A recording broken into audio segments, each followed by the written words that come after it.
Good morning children.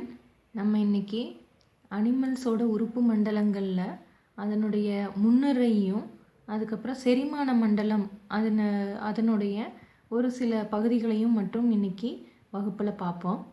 First நம்ம என்ன பார்க்க போகிறோம் அப்படின்னா, ஒரு உயிரினத்தின் அடிப்படை அலகு அப்படின்றது என்ன?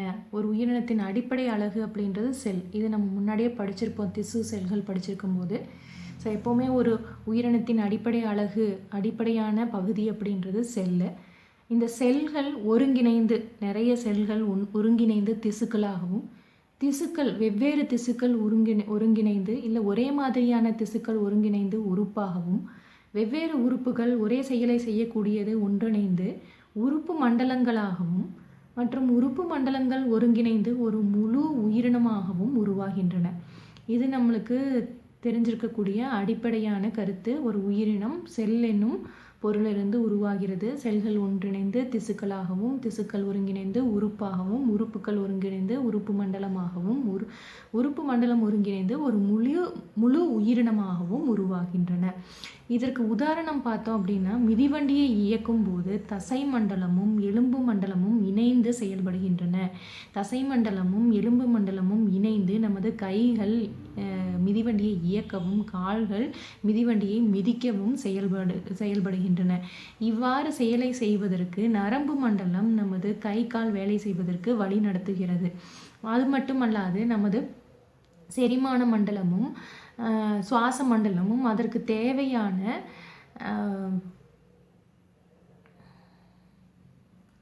வலுவை கொடுக்கின்றன. அதற்கு தேவையான உணவுகளை தயாரித்து கொடுக்கின்றன. அடுத்தது பார்த்தோம் அப்படின்னா, ஹோமியோஸ்டாசிஸ் அப்படின்ற ஒரு ப்ராசஸ் இல்லை ஒரு ப்ராசஸ்னா என்னன்னு சொல்லி பார்க்கலாம். உறுப்பு மண்டலங்கள் அனைத்தும் இணைவாக செயலாற்றி, எல்லாம் ஒன்றோட ஒன்று இணைவாக செயலாற்றி உறுப்பு மண்டலங்கள் ஒரு உயிரினத்தின் உடலினை ஒரு மாறாம நிலையில், அதாவது ஒரு சமச்சீர் நிலையில் பராமரிப்பது ஹோமியோஸ்டாசிஸ் அப்படின்னு சொல்கிறாங்க. ஸோ ஒரே மாதிரியான ஒரு மாறாத சமச்சீர் நிலையில் நமது உடலினை பராமரிப்பதற்கு ஹோமியோஸ்டாசிஸ் என்று பொருள். அப்புறம் மனிதனின் செரிமான மண்டலத்தை பற்றி பார்ப்போம்.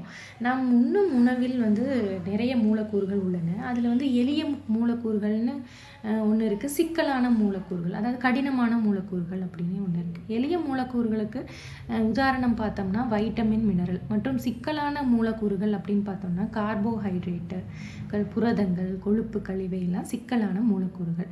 ஸோ இந்த மூலக்கூறுகள் எளிய பொருட்களாக மாறாத பட்சத்தில் நமது உடலானது அவற்றை பயன்படுத்த முடியாது. சிக்கலான மூலக்கூறுகள் எளிய மூலப்பொருட்களாக மாற்ற வேண்டியது நம்மளுடைய உடலில் உள்ள நொதிகளின் இல்லை மற்ற அமைப்புகளின் செயல்பாடாக உள்ளது. அப்போ அதை எளிய பொருட்களாக மாறும் பட்சத்தில் அதனை நமது உடலானது பயன்படுத்தி கொள்ள முடியும். இப்போ 2 உணவு கூறுகள் நம்ம உண்ணும் உணவில் உள்ளது அப்படின்னு சொல்லி பார்ப்போம். நம்ம உடலில் செரிமானமானது எத்தனை படிநிலைகளை கொண்டுள்ளது? ஸோ செரிமானம் ஆகிறதுக்கு எத்தனை படிநிலைகள், எத்தனை நிலைகள் உள்ளது அப்படின்னு சொல்லி பார்த்தோம் அப்படின்னா 5 நிலைகள் உள்ளது. முதல் நிலை அப்படின்னு பார்த்தோன்னா உணவு உட்கொள்ளல். உணவானது உட்புகுவது. உணவை நமது வாயின் மூலமாக நம்ம செலுத்துகிறோம் இல்லை உட்புகுத்துகிறோம். அதை உணவு உட்கொள்ளல் அப்படின்னு சொல்கிறோம். அடுத்தது செரித்தல் அப்படின்னு சொல்கிறது 2ஆம் நிலை. உட்கிரகித்தல் அப்படின்றது 3ஆம் நிலை. 4ஆம் நிலை தன்மயமாதல். அடுத்தது 5ஆம் நிலை மலம் வெளியேறுதல். தேவையற்ற பொருட்களை வெளியேற்றுவது மனம் வெளியேறுதல் அப்படின்னு சொல்கிறோம். ஸோ நம் உடலில் செரிமானமானது 5 படிநிலைகளை கொண்டது. அதில் உணவு உட்கொள்ளல், செரித்தல், உட்கிரகித்தல், தன்மயமாதல் மற்றும் மலம் வெளியேற்றுதல் என 5 படிநிலைகளை கொண்டுள்ளது. இப்போ செரித்தல் அப்படின்னா அதுக்கு ஒரு விளக்கம் கொடுக்கணும் இல்லைங்களா? ஸோ செரித்தல் அப்படின்றது ஒன்றுமில்லை, கடினமான கரையா தன்மையுடைய உணவு மூலக்கூறுகளை செரிமான நொதிகளால் சிறிய எளிய கரையும் தன்மையுடைய விரவும்னா ஒரு இடத்துலேருந்து இன்னொரு இடத்துக்கு பரவக்கூடிய விரவும் தன்மையுடைய துகள்களாக மாற்றுவதே செரித்தல் எனப்படும். கடினமான கரையா தன்மையுடைய பொருட்களை எளிய கரையும் தன்மையுடைய பொருட்களாக ஒரு சில நொதிகளால் நமது உடல் மாற்றுகிறது. அப்போ அந்த துகள்களை வந்து துகள்களாக மாறும் நிலையை தான் நம்ம செரித்தல், அந்த ஒரு செயல் நடக்கும்போது அதை செரித்தல் எனப்படும். செரிமான மண்டலம் 2 தொகுப்பான உறுப்புகளை கொண்டுள்ளது. ஒன்று வந்து உணவு பாதை அப்படின்றாங்க. ஒரு உணவு பாதை அப்படின்றது நம்ம உணவு உட்கொள்ளும் வாயிலிருந்து செரிமான வழி இரைப்பை மூலம் போய் சிறுகுடல் வழிப்பாதை, இதை தான் உணவு பாதை. கடைசியில் மலவாய் வரைக்கும் உணவு பாதை அப்படின்னு சொல்லுவோம். இது வாயில் தொடங்கி மலவாயில் முடிவடையும் உணவு செல்லும் பாதையை குறிக்கிறது உணவு பாதை. அதை தவிர வேற தொகுப்பு என்ன செரிமான மண்டலத்தில் இருக்குது அப்படின்னு சொல்லி பார்த்தோம்னா செரிமான சுரப்பிகள். ஃபஸ்ட்டு நம்ம வாயில் இருக்கக்கூடிய உமிழ்நீர் சுரப்பிகள், இரைப்பையில் இருக்கக்கூடிய இரைப்பை சுரப்பிகள், கணையம், கல்லீரல் மற்றும் குடல் சுரப்பிகள் செரிமான மண்டலத்தோடு தொடர்புடைய சுரப்பிகளாக கருதப்படுகின்றன. ஸோ என்னெல்லாம் சுரப்பிகளோ அது ஒரு தொகுப்பு. அது இல்லாமல் இதெல்லாம் வந்து உணவு செல்லக்கூடிய வழியாக உள்ளதோ வாயில் தொடங்கி கடைசியில் வெளியேறும் மலவாய் வரை உணவு பாதை அப்படின்னு சொல்லியிருக்காங்க. இதில் ஃபஸ்ட்டு நம்ம பார்க்க போகிறது வாய்ப்பகுதியில் என்னென்னலாம் பார்க்கலாம் அப்படின்னா, வாய் அப்படின்றது உணவு பாதையின் ஆரம்ப துவாரம். இது வாய்க்குழிக்குள் திறக்கிறது. மென்மையான மேல் மற்றும் கீழ் உதடுகளால் பிணைக்கப்பட்டுள்ளது.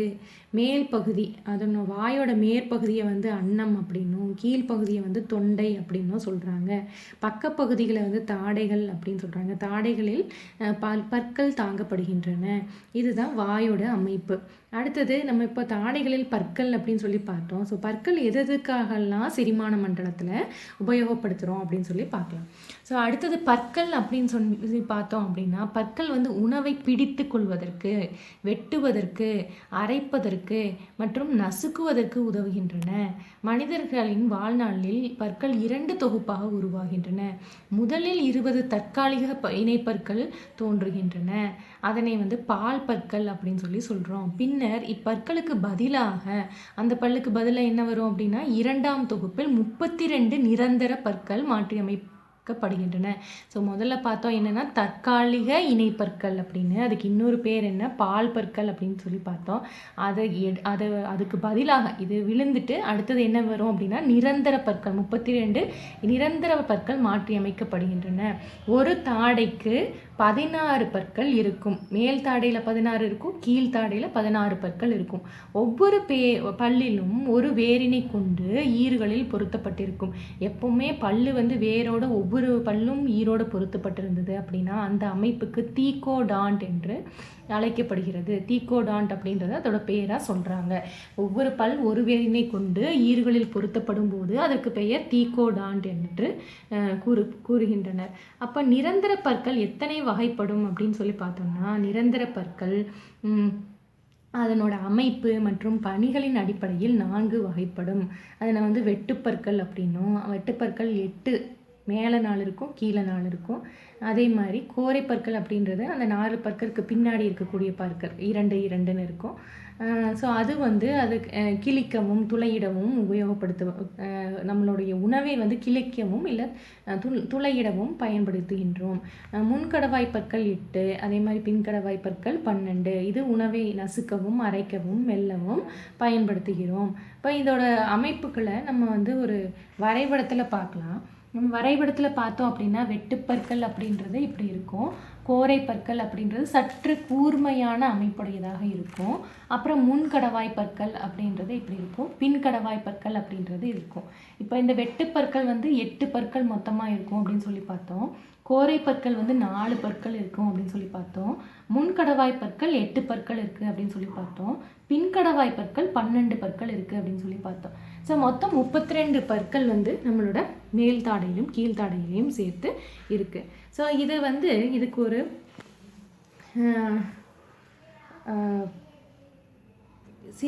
நம்ம எளிதாக ஞாபகம் வைத்துக் கொள்வதற்காக ஒரு இதுக்கு சூத்திரம் கொடுத்துருக்காங்க. இந்த பால் பற்கள் ஒவ்வொரு பாதியில், அதாவது வாயில் ஒரு பாதியில் மேற்பற்களும் கீழ்ப்பற்களுடைய வரிசை சொல்லியிருக்காங்க. அதாவது 2 வெட்டுப்பற்கள், 1 கோரை பற்கள், 2 முன்கடவாய் பற்கள். பால் பற்கள் இருக்கும்போது பின்கடவாய் பற்கள் இருக்காது. இது கீழ்த்தாடையில் 2 பற்கள், அதாவது ஒரு பாதியில் 2 பற்கள், ஒரு பற்கள் வந்து கோரை பற்கள், அப்புறம் 2 முன்கடவாய் பற்கள். ஸோ இது வந்து ஒரு பகுதியிலன்னு சொல்லிட்டாங்க. அப்போ 2வது பகுதியில் அதை வந்து பெருக்கணும் அப்படின்னா நம்மளுக்கு மொத்தம் 20 பால் பற்கள் இருக்குது. அதே மாதிரி நிரந்தர பற்களில் ஒவ்வொரு பாதி கீழ் மற்றும் மேல் தாடைக்கு நம்மளுக்கு வரிசை கொடுத்துருக்காங்க. அதே மாதிரியே 2 வெட்டுப்பற்கள், அடுத்தது 1 கோரை பற்கள், அடுத்தது 2 முன்கடவாய் பற்கள், அடுத்தது 3 பின்கடவாய் பற்கள். ஸோ இதே மாதிரியே கீழ்த்தாடையிலையும் கொடுத்துருக்காங்க. இது ஒரு பகுதிக்கு 16 பல். அதே மாதிரி 2ஆம் பகுதியிலையும்